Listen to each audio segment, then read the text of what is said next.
Is he, or will he, or won't he? Will President Trump ride along in D.C. And just patrol the streets of Washington, D.C. tonight?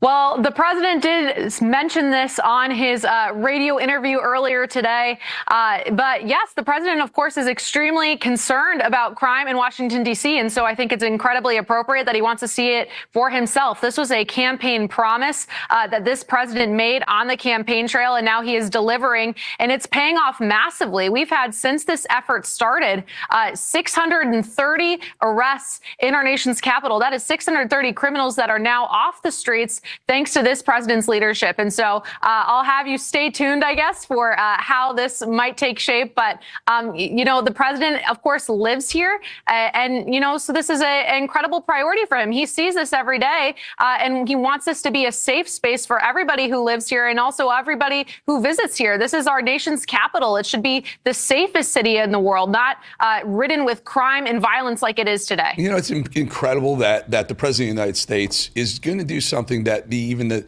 the mayor of that city wouldn't do, like support law enforcement in your own city. And then that really is the difference. You have to defend the blue. You have to do that, or crime will rise. Bowser never really understood that. Trump is really showing her, and maybe other cities. Other cities, will they also maybe experience a little bit of federal crackdown on crime?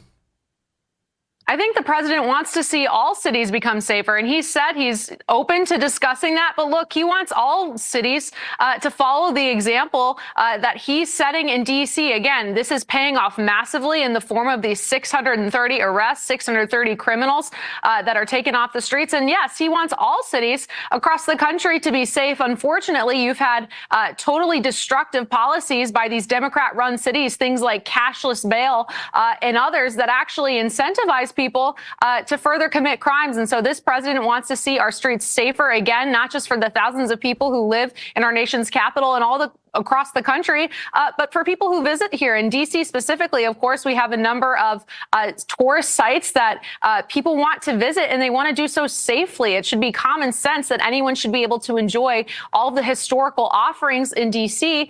Without fear of being literally violently attacked. And so, yes, he's open to exploring options for other cities across the country to ensure that everybody can ensure the same level of safety and security that the people of D.C. are now so grateful for here in our nation's capital.